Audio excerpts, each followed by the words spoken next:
Uh, watch. Here we go. Okay, so my title today is Setting Out for Timbuctoo, Distant Lands and Lost Knowledge in Tennyson's Poetry. The theme kind of emerges from, as the title suggests, Tennyson's prize-winning poem Timbuctoo from 1829, when he was only 19 years old. He won the Chancellor's Medal at Cambridge University for this poem. And that set me thinking about the question of what Tennyson's attitude is towards the idea of exploration in past times and exploration in distant lands, where it might lead. So that's what I'm going to be talking about. I'm going to start with Timbuctoo itself, and then I'm going to move on to a cluster of poems from the early 1830s, which expand in some ways on some of the themes of that poem. And then I'm going to skip about 50 years of Tennyson's life and move to the last decade to look at a couple of later poems where he revisits this idea of distant lands, lost knowledge, lost wisdom, but in a rather more sincere and determined way. So if we start then with Timbuctoo. Timbuctoo was a highly topical theme to be chosen for that Cambridge Prize in 1829, because it had recently, only very, very recently, been accessed by European, I suppose, explorers, one might say. This is documented by Holmes and Bryant in his essay, The African Genesis of Tennyson's Timbuctoo. The details are that in 1826, a British explorer, Major Alexander Lang, made it to Timbuctoo, was actually killed there. And then in 1828, a French explorer René Caillié, whose picture this is of Timbuctoo, made it there, spent a few weeks in Timbuctoo and then made it out again. This was the first time Europeans had made it to this famous African city, famous and a very long-standing African city. So it's a sort of appropriate place to start this paper, because Timbuctoo is a city of great learning and was fabulous, legendary for its wealth, its prosperity, its cultural significance, its political power. It was a city of the book. It was a city with a famous library, a city with a famous university. It was at its height in the 16th century, but its influence lasted centuries on either side of that. As a little PS, you may or may not know that Timbuctoo is now twinned with Hay-on-Wye, the famous city of the book on the Welsh border, which is a little town that's basking in the reflected glory of that association as it sells secondhand books to travellers from the world over. So Tennyson's poem involves the poet standing on Calpe or Gibraltar, and he has a vision, or he's given a vision by this angelic figure of the city of Timbuctoo. And this is what I'm going to start with. I'm just seeing if I can, I can't actually see the very top of my own slide, so I'll just read the beginning from the text here. Then first within the south, methought I saw a wilderness of spires and crystal pile, of rampart upon rampart, dome on dome, illimitable range of battlement on battlement, and the imperial height of canopy o'er canopy. Behind, in diamond light, upspring the dazzling peaks of pyramids, as far surpassing earth's as heaven than earth is fairer. Each aloft upon his narrowed eminence bore globes of wheeling suns, or stars, or semblances of either, showering circular abyss of radiance. But the glory of the place stood out a pillared front of burnished gold, interminably high, if gold it were, or metal more ethereal, and beneath two doors of blinding brilliance, where no gaze might rest, stood open, and the eye could scan through length of porch and valve and boundless hall, part of a throne of fiery flame, wherefrom the snowy skirting of a garment hung, and glimpse of multitudes that ministered around it. If I saw these things distinctly, for my human brain staggered beneath the vision, and thick night came down upon my eyelids, and I fell. This visionary city then is described in terms that capture its abundance, its richness, this repetition, dome on dome, battlement on battlement, canopy o'er canopied, multitudes of multitudes, this sense of proliferation, riches, and of course all these brilliant details of the architecture, the glory of the burnished gold, the doors of blinding brilliance, the globes of wheeling suns or stars atop the pyramids, the dazzling peaks of the pyramids. It's a wondrous sight. It's a sight that reduces the well, it overwhelms the speaker. It overwhelms the poet. He falls beneath this vision. It's also totally fake. What I mean by that, this is building on Christopher Ricks's debunking, if you like, of Timbuctoo from the 1960s, which I have to say, until I started researching this, my ignorance hadn't led me to realize that Timbuctoo is very largely based on the poem Armageddon that Tennyson wrote earlier in his teens, probably starting when he was about 13, which is a sort of Miltonic epic fragment based on the Battle of Armageddon. And in that poem, the same passage occurs. Actually, well over 100 lines of Timbuctoo come from this poem. As the speaker is shown a vision of a celestial or kind of what's the word I'm looking for? A kind of a city that is literally visionary. And all Tennyson has done is tweaked this a tiny bit. You can see the tweaks here highlighted in red. So east becomes the south, because he's now looking across to Timbuctoo from Gibraltar. The tents become spires. The other changes are basically cosmetic. And actually, you can tell if you look at the text that this isn't really about the city of Timbuctoo anyway. These pyramids exceed the Earth's pyramids, not Egypt's pyramids. It's his human brain that staggers beneath the vision. So there's something transcendent beyond the subject of the poem for which it is appropriated. So what Tennyson then did was frame this vision, or kind of steal this vision from himself, and then frame it within passages that if you like, reinterpreted it and interpreted it in terms of the theme of the poem, Timbuctoo. So the angel in the poem Armageddon becomes the spirit of fable in Timbuctoo. And the spirit of fable is really showing that what Tennyson is doing is talking about storytelling. He's talking about, he's concerned actually not with Timbuctoo as a real location. He's concerned rather with the legends that pertain to it. The suggestion is that in some ways these legends might inspire us. They might shadow forth the unattainable to human beings. In that sense, they are, he says, deep-rooted in the living soil of truth, but they're not themselves true.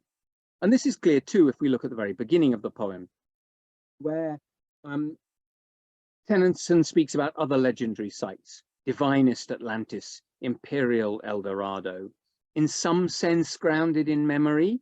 And it's not quite clear what that sense of memory is, but that memory is transformed into a yearning hope. So these stories become a basis for idealization and aspiration, not factual authority. I think it's striking, by the way, that in this passage here from early on in the poem, he refers to legends quaint and old, which whilom won the hearts of all on earth toward their brightness. That word whilom is very telling, I think, because it's a Chaucerian idiom, meaning in former times, but it's also the opening word of Chaucer's Knight's Tale.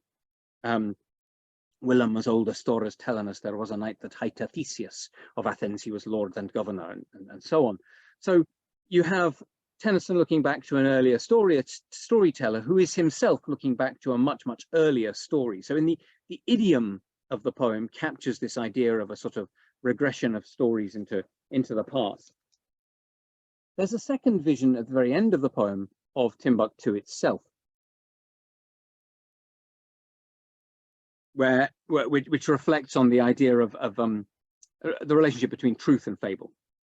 So, child of man, seest thou yon river whose translucent wave, this of course is the spirit of fable talking, whose translucent wave forth issuing from the darkness windeth through the argent streets of the city, imaging the soft inversion of her tremulous domes, her gardens frequent with the stately palm, her pagods hung with music of sweet bells, her obelisks of ranged chrysolite, minarets and towers. Lo, how he passeth by, engulfs himself in sands, as not enduring to carry through the world those waves which bore the reflex of my city in their depths. O city, O latest throne where I was raised to be a mystery of loveliness unto all eyes, the time is well nigh come when I must render up this glorious home to keen discovery. Soon yon brilliant towers shall darken with the waving of her wand, darken and shrink and shiver into huts, black specks amid a waste of dreary sand, low-built, mud-walled barbarian settlements. How changed from this fair city. Thus far the spirit. Then parted heavenward on the wing, and I was left alone on Calpe, and the moon had fallen from the night, and all was dark. So what you have here is the suggestion that actually discovery is disillusionment. This, of course, is anchored in the moment of the poem. And indeed, it's very much what Kaye himself said about Timbuctoo when he finally found his way there. So this dismissal, the city of the glorious city is merely an imaginary one. The real city is nothing more than dreary sand, mud-walled barbarian settlements, very dismissive, very superior language here. Prior to that, you get this curious, I think rather appealing and striking image of the river that, according to the spirit, runs through the city and then won't flow out into the outer world, because to do so would be to carry the stories, carry the truth of this reflected domes. Supposedly, the river, therefore, according to legend itself, runs into the ground, like, for example, the Okavango Delta in Botswana, that sort of idea of a river that doesn't open into the sea, but drains into a, in this case, imagined as the desert sands themselves. The river is shy of carrying the message of the truth of the city, but of course that's partly because the message of the truth of the city turns out not to be the truth of the city, or the truth of the story, the truth of all that exuberant vision. It becomes instead this barbarian settlement. And where that previous vision ended in overwhelming, this vision, undermined by discovery, ends in disillusionment. The moon had fallen from the night and all was dark. So what we have here in terms of my theme, lost knowledge and distant lands, is that Tennyson is actually only really interested in Timbuctoo insofar as he's interested in it at all. And of course, remember, he was invited, or rather he was encouraged by his father actually to write a poem on this theme for this competition. And the theme was chosen for the competition, not by the poet. But insofar as he's interested in Timbuctoo at all, he's interested in the fabulous story of Timbuctoo, the possibly uplifting, inspiring story. It's a very sort of Keatsian attention to fable and to legend. He's not actually interested in the city itself. Indeed, he doesn't want to know about the city. Discovery is going to disillusion us, as indeed it supposedly has now by 1829. Tennyson rejected Timbuctoo as a poem very early. He wrote to a publisher who wanted to republish it in 1831. Prize poems are not, properly speaking, poems at all, and ought to be forgotten as soon as recited. So he really disavows it. And I think the reason he disavows it is not to do with craft, it's to do with its insincerity. It's not a poem he ever believed in. And yet at the same time, this theme of lost knowledge in relation to stories and of the dangers of discovery, or the sort of the risks of discovery, resonates with some of his other poems that he writes off his own bat, as it were, in the 30s. And that's what I want to turn to now. My central poem for this is the Hesperides, though my title here for this section comes, of course, from Ulysses' imperative to sail beyond the sunset. What might that mean? What are the where might that take you? And is it a good thing to do in the first place? The reason I want to center on the Hesperides is because this is another poem like Timbuctoo that is in some ways about discovery and in some ways about Africa. The opening section, so like the Lotus Eaters, like the Sea Fairies, it begins with a sort of short narrative introduction and then moves into a lyric sort of heard within the poem, as it were. This is the opening section of the poem. The north wind fallen in the new star of night, Zidonian Hanno, voyaging beyond the hoary promontory of Soloi, past Thymiaterion in calmed bays, between the southern and the western horn, heard neither warbling of the nightingale nor melody of the Libyan lotus flute, blown seaward from the shore. But from a slope that ran bloom bright into the Atlantic blue, beneath a highland leaning down a weight of cliffs and zoned below with cedar shade, came voices like the voices in a dream, continuous till he reached the outer sea. It's a lovely piece of verse. It's very melodic. It's very enchanting. It invites us into the enchantment that the poem itself is going to offer. Hanno, the explorer here, the navigator, is a Carthaginian navigator. Was a Carthaginian navigator, probably 5th century BC, and his account of his voyage, known as the Periplus of Hanno, has come down to us in a Greek text. So what we have here is an African navigator, North African navigator, sailing beyond the Pillars of Hercules, the Straits of Gibraltar, and exploring the west coast of Africa. And a lot of scholarship has gone into trying to establish how far he actually sailed, what the landmarks he refers to are. But the landmarks we get in this opening to this poem are indeed those documented by Hanno.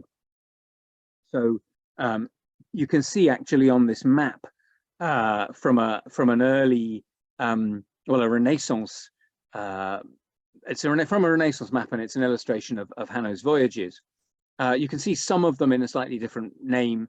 Soloi is Solon's Pro up top there.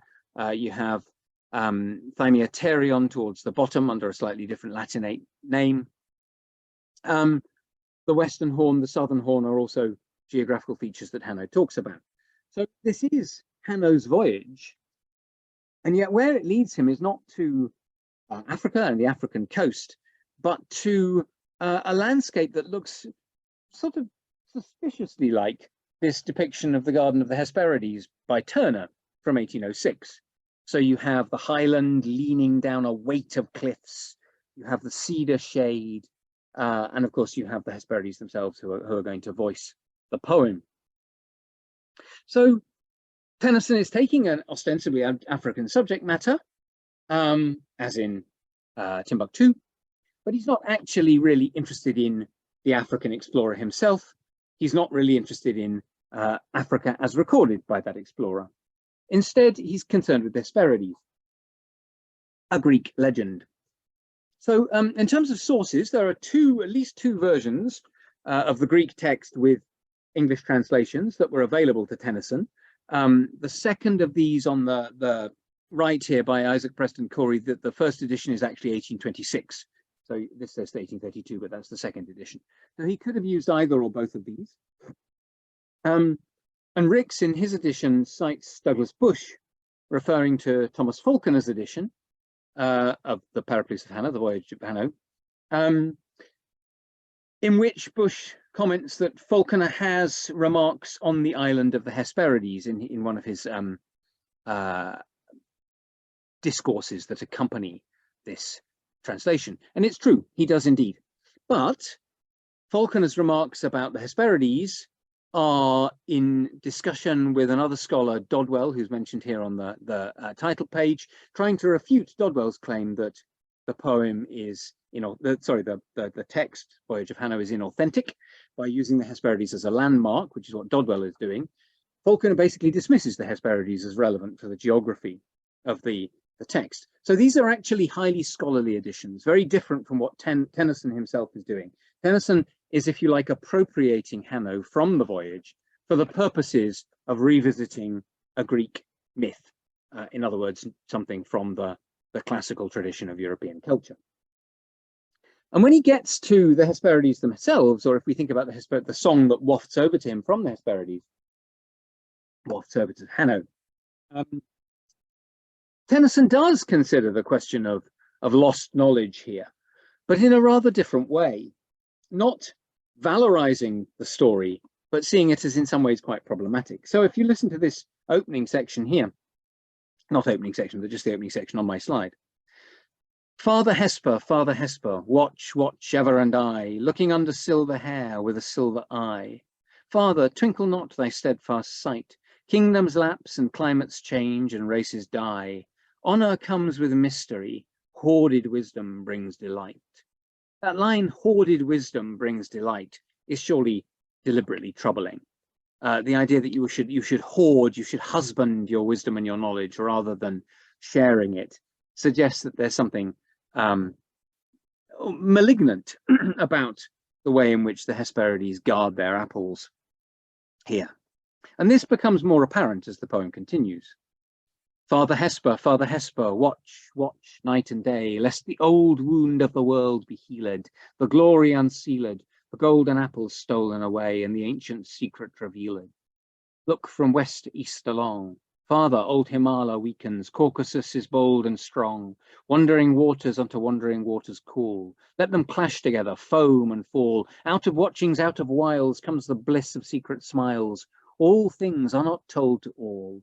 Half round the mantling night is drawn, purple fringed with even and dawn. Hesper hateth phosphor, evening hateth morn.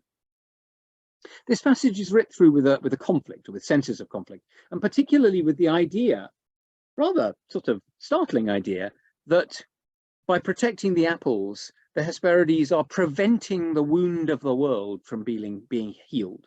They're keeping the conflict going. The conflict that seems to be between, in some ways, past and future, framed here as Himala and Caucasus, I think Asia and Europe. And this is possibly in the context of the poem itself. One could sort of sophistically, I mean, in the context of the scenario in the poem, think of this as perhaps referring to, I don't know, the Persian Wars or something of that kind. But it seems much more apt to thinking about 19th century European imperialism and the conflict as the European powers seek to suppress, well, not only Asian powers, but of course, Africa too, through the slave trade, though this is long before the scramble for Africa is really underway.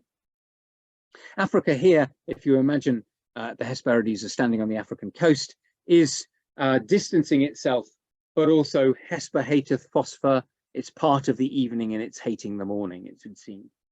So there's a hint here that knowledge is being guarded to maintain conflict that itself suggests something of a geopolitical struggle.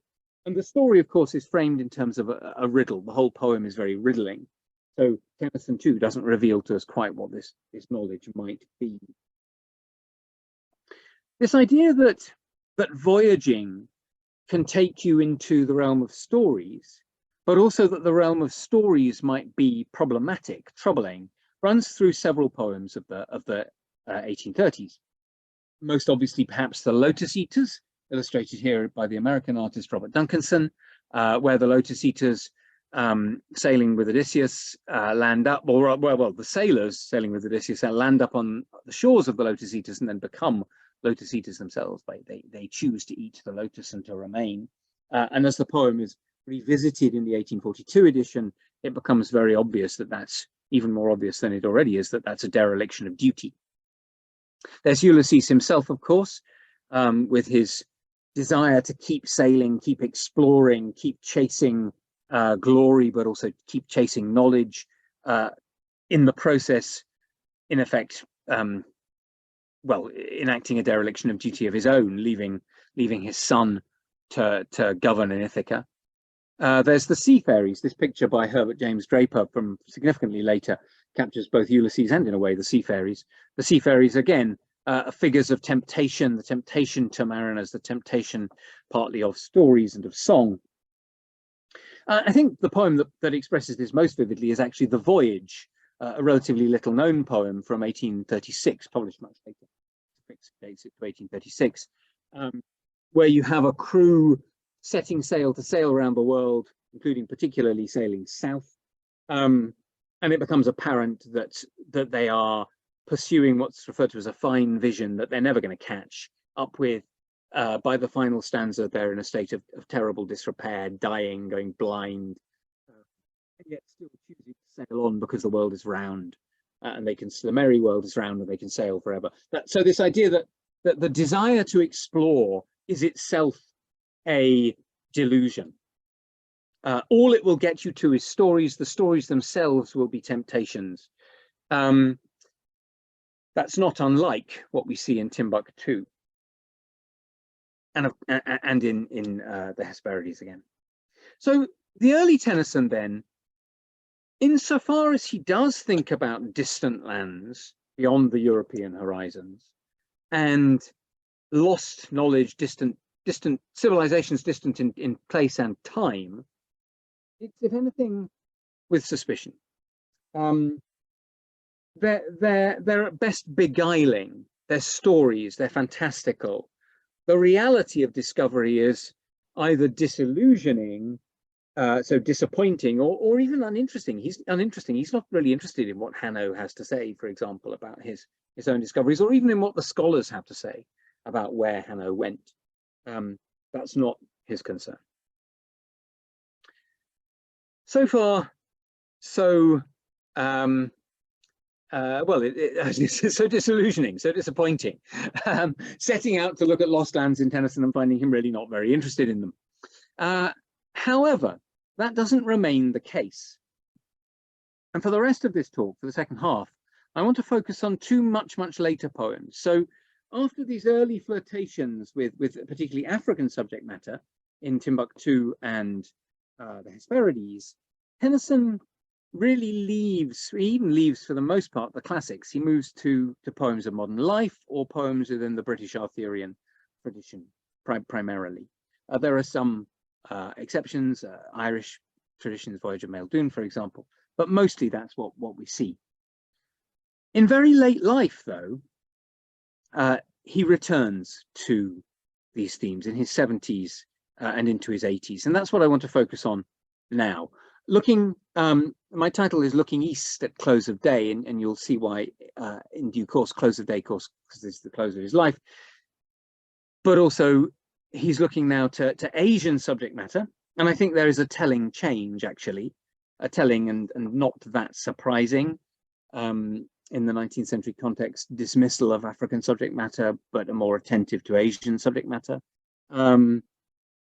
partly within the framework of Orientalism, partly within the dismissal of African culture for such a long time. But these two poems tackle the figures of Lao Tzu, the Chinese philosopher, ancient Chinese philosopher, and the Mughal emperor Akbar. Both of these subjects were suggested to Tennyson by Benjamin Jowett, master of Balliol College.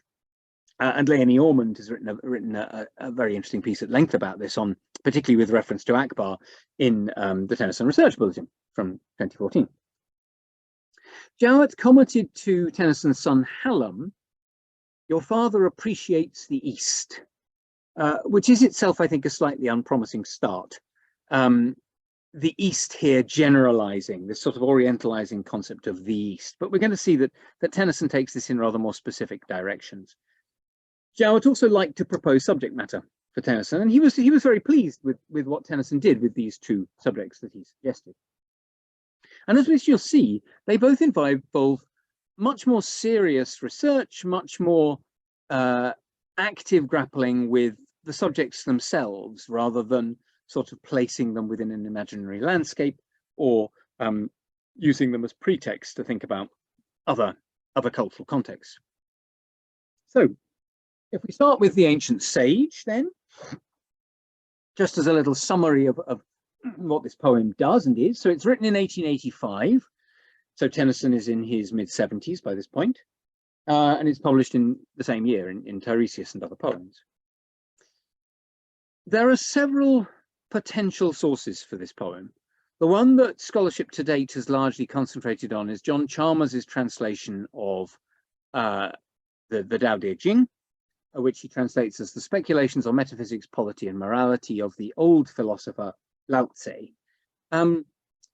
The other three texts listed here are all more recent in terms of, well, relative to Tennyson's poem. So they're within the preceding 6 years of Tennyson writing the poem, rather than being 70 years before. And scholarship has the scholarship I've seen so far, at least, hasn't really looked into whether Tennyson engaged with other sources on Taoism. And I hope to show you that I think there's good grounds to believe that he did.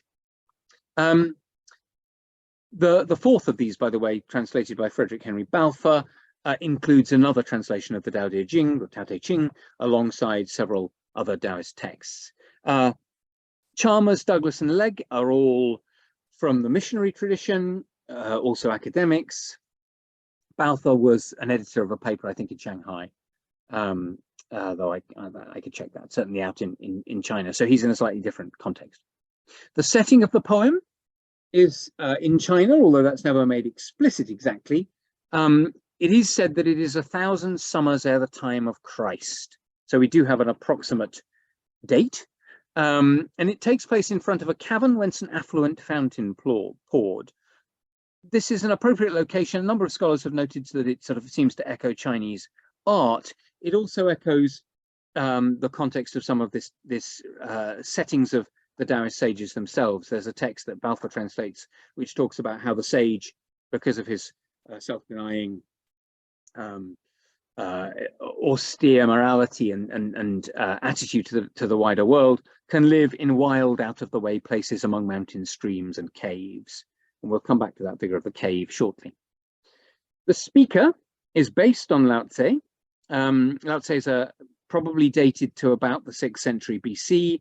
He's the supposed author of the Tao Te Ching, though that was actually, scholarship suggests, almost certainly composed a couple of centuries later. But Tennyson's speaker is not actually Lao Tse. He's that same figure projected into the past.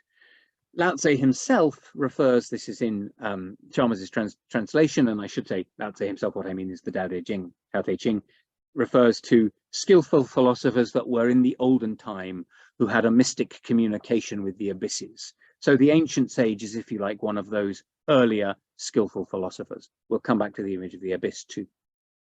There's also an addressee within the poem.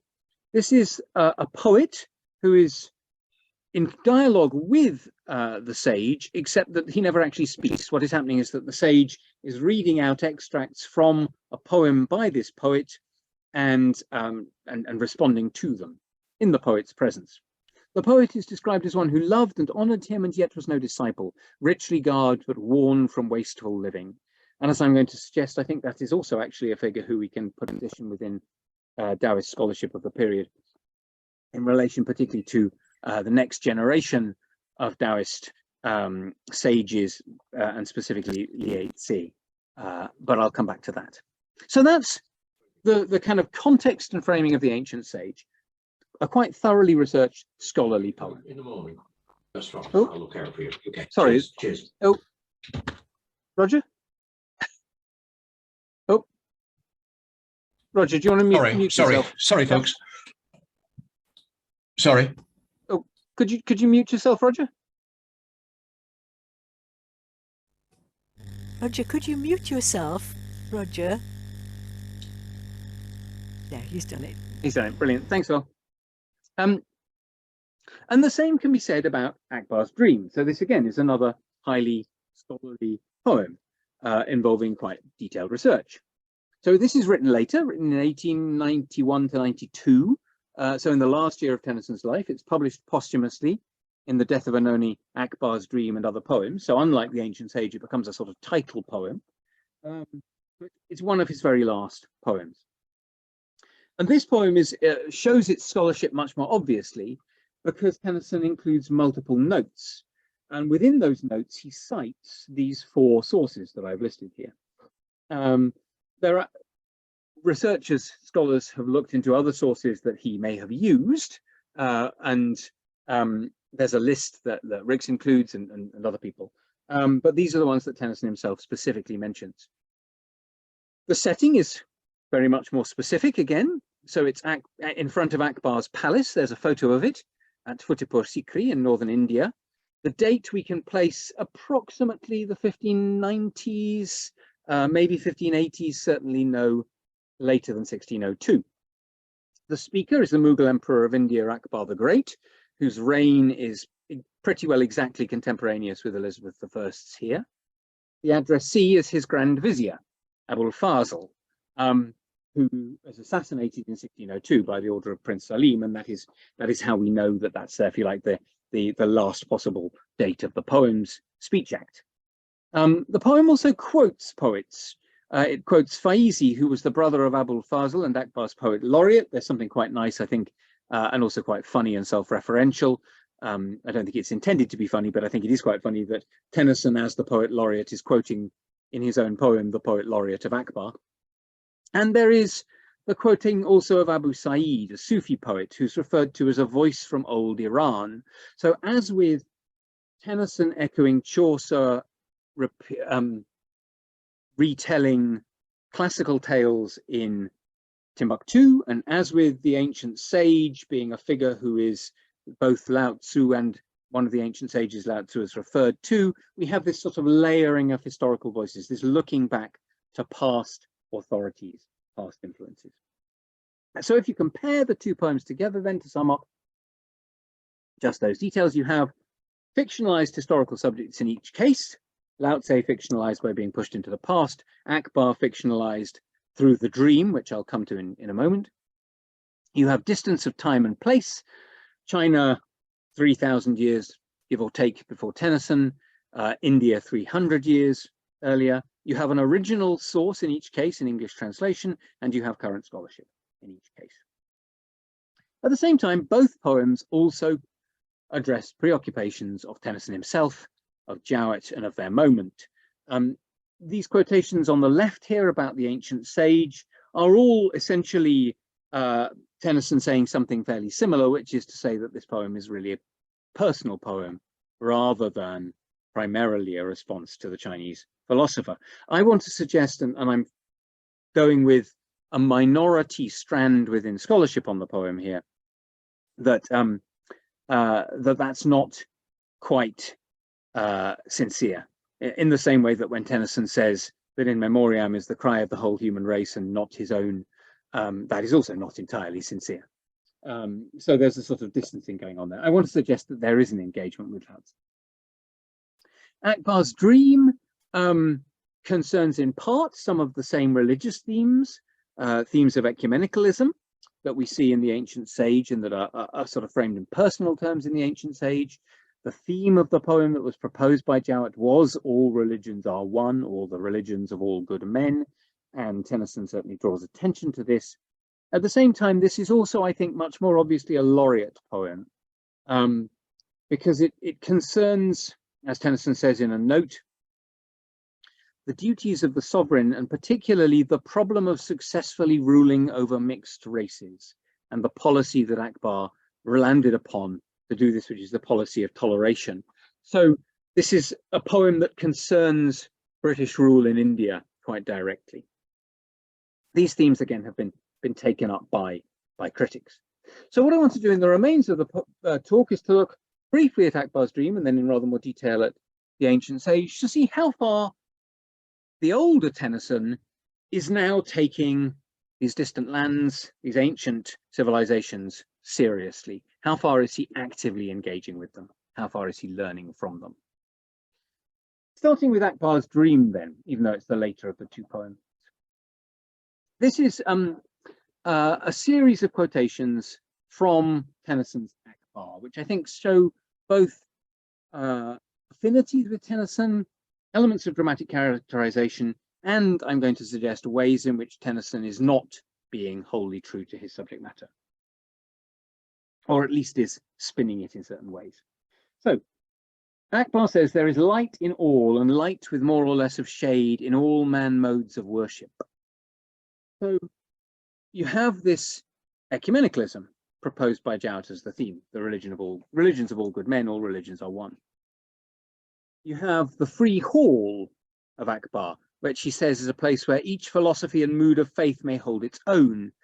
I find those lines very reminiscent of the Metaphysical Society, of course, a group of a very ecumenical group of people discussing theological and philosophical questions, which was opened with a poem of Tennyson's.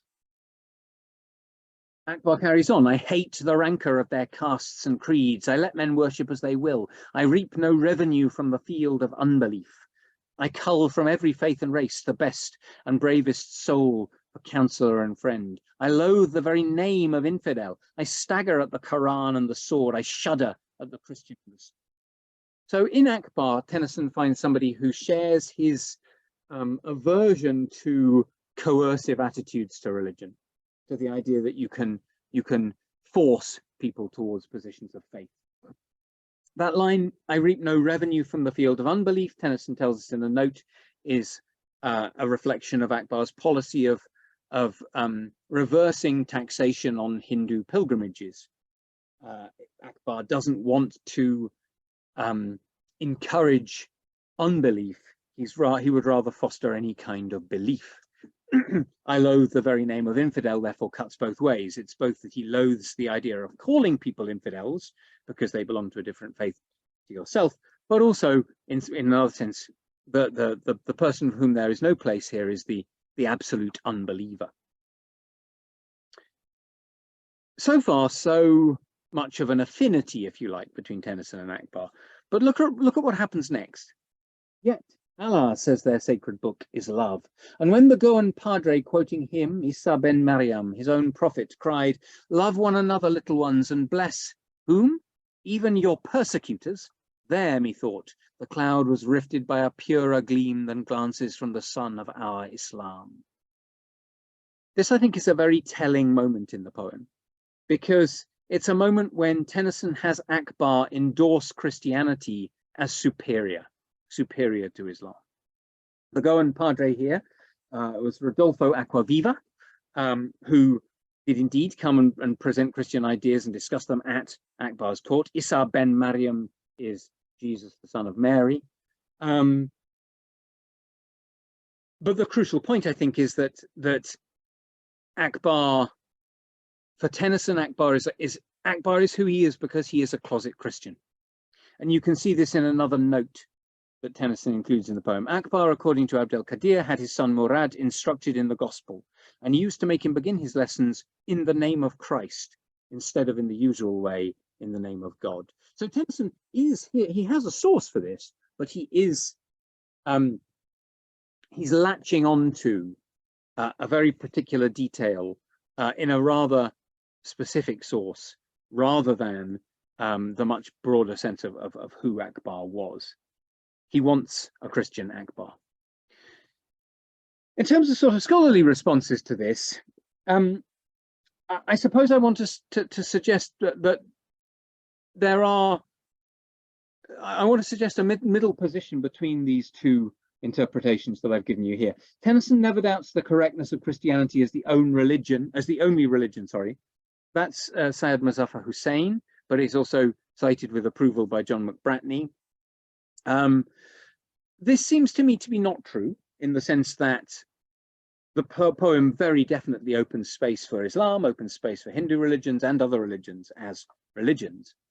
But at the same time, I don't think Paul Stevens and Rahul Sapra are quite right either when they say that Christianity is no longer seen as God's exclusive religion, but as merely one religion among many. Because I don't think it is merely one among many, as the Christianization of Akbar himself reveals to us. They go on to say, if the poem is British as a political speech act, and I'll come to that in a moment, it is Indian as a religious one. It grants the authority of toleration's origin in India, origin to India, not Europe. Akbar's tolerance of religions and abhorrence of religious persecution, says Tennyson, puts our Tudors to shame, and he does indeed say that in the headnote to the poem. And yet Akbar's authority of toleration implicitly derives for Tennyson from his covert Christianity, so that yielding of that to Indian culture is not as authentic or as thorough as Stevens and Sapra, I think, suggest. In terms of the British Political Speech Act, Tennyson's history here is, I think, for both Whiggish and Orientalist. He's quite willing to admit that the Tudors were retrograde relative to contemporary, the contemporary West, contemporary Christianity, but equally his account of Akbar is his account of a civilization that is about to decline and does decline from that moment. And this is clear in the dream. Well I dreamt that stone by stone I reared a sacred fane, a temple, neither pagod mosque nor church, but loftier, simpler, always open-doored to every breath from heaven, and truth and peace and love and justice came and dwelt therein. But while we stood rejoicing, I and thou, I heard a mocking laugh, the new Quran. And on the sudden, with a cry, Salim, thou, I saw thee fall before me, and then me too the black-winged Azrael overcame. But death had ears and eyes. I watched my son and those that followed loosen stone from stone all my fair work. And from the ruin arose the shriek and curse of trampled millions, even as in the time before. But while I groaned, from out the sunset poured an alien race, who fitted stone to stone again, and truth, peace, love, and justice came and dwelt therein. Nor in the field without was seen or heard fires of sooty, nor wail of baby wife or Indian widow. And in sleep I said, all praise to Allah by whatever hands my mission be accomplished. These nearly closing lines of the poem are pretty disappointing, I think. The clear endorsement of British rule, prophetically dreamt by Akbar, it's a license of imperial power. And it's particularly on the terms. So it is true that Akbar's successors dismantled his ecumenical position on religion. And the way Tennyson frames this in this vision here is that the effect of that is both that they were, in a sense, more tyrannical over their subjects, but that tyranny in turn led to the rise of oppressive, repressive superstitions, particularly repressing women through child marriage and sooty and so forth. And that these have been overturned by the enlightened alien race of the British. Tennyson also adds notes to explain that Akbar himself banned sooty and so forth as well. So we have here the British fulfilling the promise of Akbar, and therefore Akbar is co-opted as a legitimization of British imperial rule in India. I think there is a slightly more generous way of reading these lines, which is I'm actually taking a lead here from Catherine Rundell's new book on John Donne, which I don't know if any of you have had the chance to read it. It's very compelling. It's recently won an award for non-fiction writing. But she talks about flattery in that book, and she talks about the way in which part of the purpose of flattery is actually to set a moral standard for those you flatter. And in some ways, you could see this poem as seeking to not simply vindicate British policy, but to set a standard by which British policy should act. Akbar doesn't say whether or not the British have fulfilled this yet in Tennyson's terms, because obviously he's looking into the distant future. So one could see this as a kind of moral poem of advice to British rule in India. But it does also suggest that British rule in India is the solution to the problem of ruling multiple races, that it is legitimate. And the voice of Akbar becomes, at this moment, just a legitimating voice for British imperialism. So, I don't think Tennyson really grapples with Akbar in the sense of allowing Akbar to change any of his perceptions or any of his modes of thinking. What about Lao Tse? Tennyson inherits a Lao Tse from the scholars here on the picture here on the right, who is already sympathetic to Christianity, or rather these Christians are themselves sympathetic to Lao Tse. And intriguingly, the detail that they all return to is precisely the same maxim that Akbar found so impressive when the Goan Padre cited it, which is this idea of recompensing injury with kindness. It's a quotation from Tao Te Ching. It features in each of these little passages here. And it seemed to be the ways in which, to quote Douglas, Lao Tse showed himself to be as superior to Confucius as the Christian dispensation is to the Mosaic law.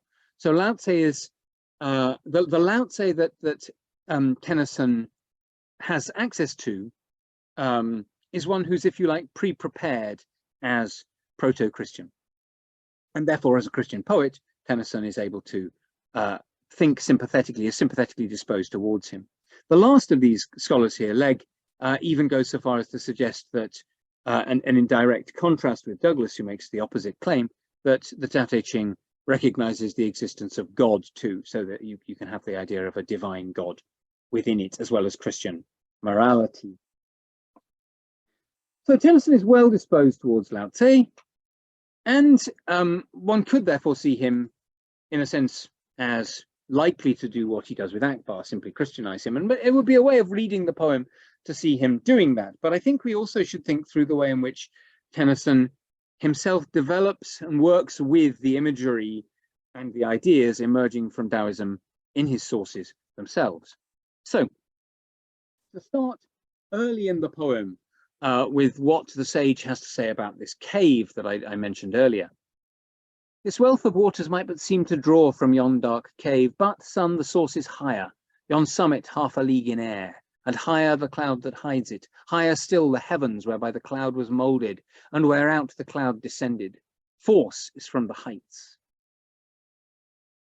One possible source for this passage, it's been drawn attention to by previous scholars, is in Chalmers' introduction to his translation of the Tao Te Ching, where he writes that Lao Tse was a poetical and not a scientific observer of nature.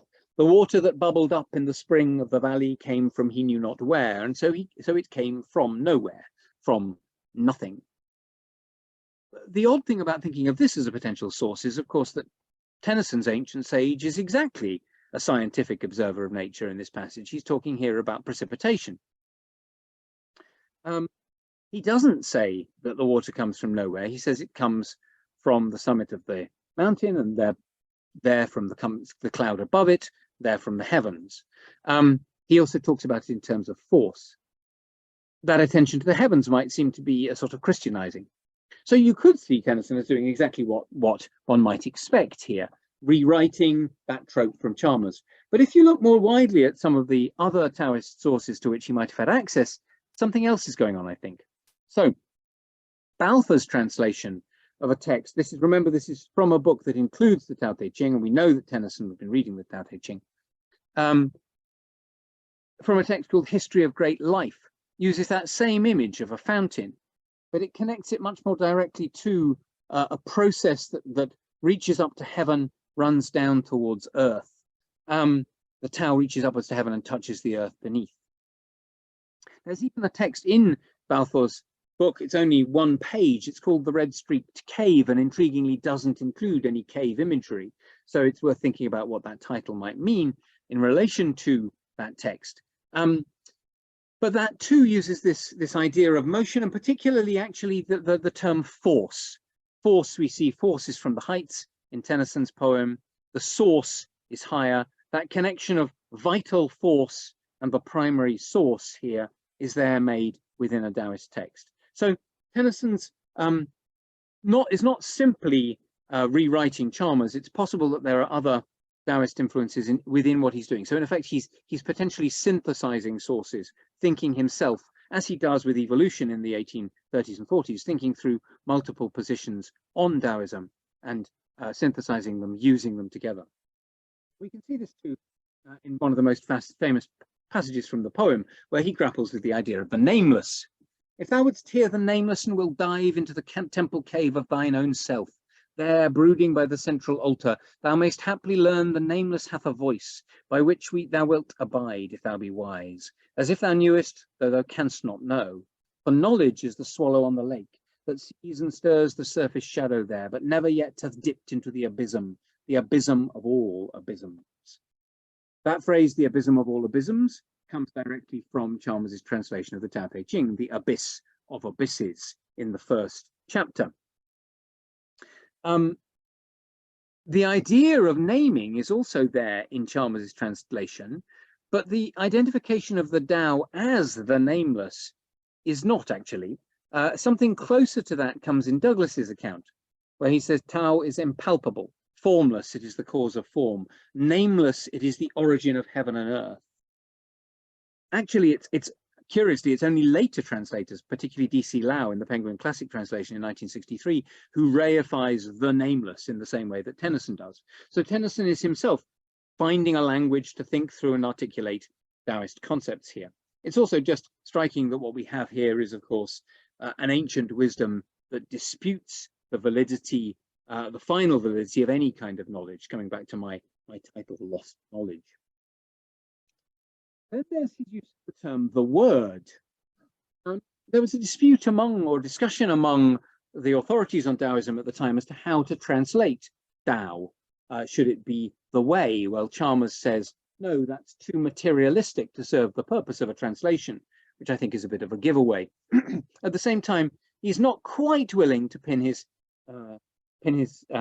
hat or pin his flag to translating it as the word in the sense of the logos, as this would be like settling the question which I wish to leave open, i.e. the amount of resemblance between the logos of Christianity.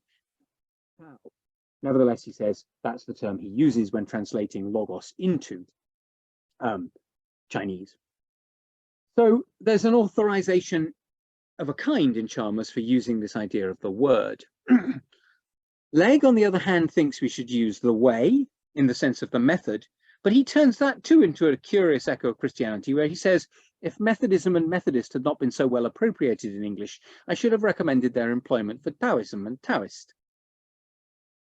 He also emphasizes that the method in question is an attention, a state of calm repose, an attention to the spontaneity of one's own nature. And that seems to echo with what Tennyson says himself about how the word, he's attending to the Tao as the silent word of that world prophet in the heart of man. Obviously, that's the still small voice of Christianity, but it's also a Taoist concept here. And Legge says, Taoism may include God, but it isn't a religion in the form as it comes in Tao Te Ching. And that's where you get Tennyson's idea of clinging to faith beyond the forms of faith. Remember, of course, Douglas's account, formless, it is the cause of form. Finally, then there's his attention to contraries, and that should say contrarieties, not contraries, and moral imperatives. This is towards the very end of the poem, where what Tennyson does, I'm not going to go into detail here, but is he runs together two chapters 2 and 3 of the Tao Te Ching, and provides a hinge between them, so that one becomes, the first one is about contrarieties, the idea that for good, once good is recognized as good, straightway there is evil. The two only exist by their both being there. No night, no day, no ill, no good, counter terms. He runs that into the third chapter, which is about moral imperatives, and particularly the same moral imperatives that he talks about in the poem: not indulging in excess luxury, not drowning yourself in honeyed wine. He's repudiating the position of the poet here. And this takes me to the figure of Lietzu, who I mentioned briefly earlier. Douglas's account of Taoism talks about how it degenerates in the generation immediately succeeding Confucius and Lao Tse, and he homes in on the figure of Lietze, who finds in Taoist belief a warrant for the old doctrine, let us eat and drink, for tomorrow we die, which is the position articulated by the poet within the ancient sage, so the young man. Douglas says that for Lao Tse, a glib talker was a suspected person, and that's what we see in the Tao Te Ching as translated by Chalmers. Faithful words are not fine, fine words are not faithful. That also, I think, captures the ancient sage's response to the young poet within the poem, reproaching him for debating the issue, for adopting a false position. The false position that, as you can see here, ends in wine and laughter, golden music, self-indulgence. I think one should take, one could do more with this poet figure, particularly his accounts of aging, which I think are actually very powerful. But we can see, I hope, that while that figure has often been identified as one of Tennyson's, if you like, stock materialists, you might think of Lucretius, you might think of some of his earlier poems like The Two Voices, you might think of it as Tennyson, some critics have Tennyson repudiating his earlier self, or even Tyndall's been suggested as a figure. I think we can also see it as Tennyson staging a debate within Taoism, thinking about different possible implications of this philosophy, where it might lead. So, to conclude then, one critic in particular, well, two critics have kind of articulated something similar to what I've been saying before. Richard Benton, 50 years ago, no, 60 years ago, good grief, in an essay called Tennyson and Lao Tzu, and much more recently, Julia Courtney, again in the Tennyson Research Bulletin, although she doesn't go quite as far as Benton does.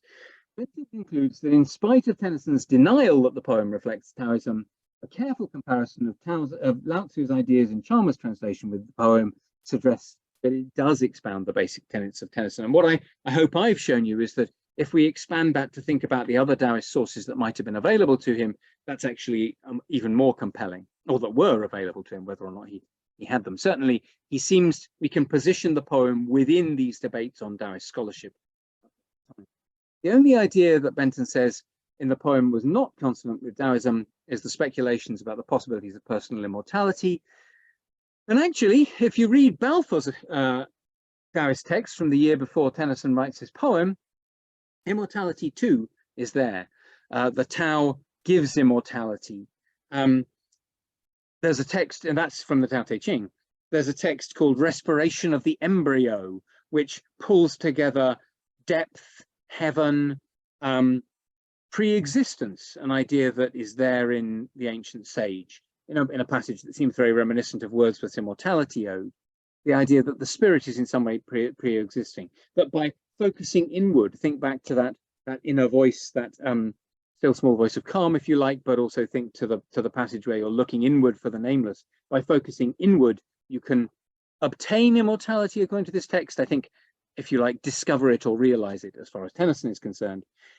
And that's even true too in the Red Streaked Cave, that text I mentioned before, in which man can obtain immortality because of, through cherishing the incorporeal, through cherishing the invisible, he can maintain forever the visible. Tennyson's poem ends on the Mount of Vision.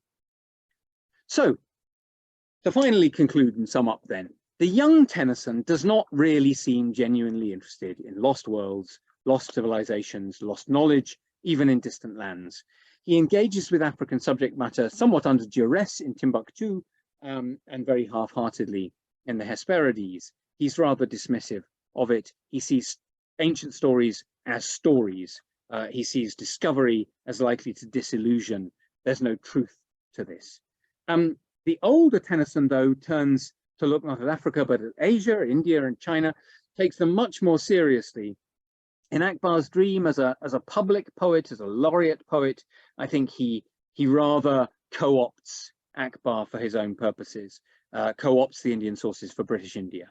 But as a private poet, as a meditative thinker in the ancient sage, he does genuinely contribute to discussions and thoughts about the significance of Taoism, how it might apply to his own concerns, his own mystical experiences, and how he as a poet can engage in that debate that those scholars are taking around the figure of Lao Tse and potentially Yate as well. So, thank you very much for listening. Thank you.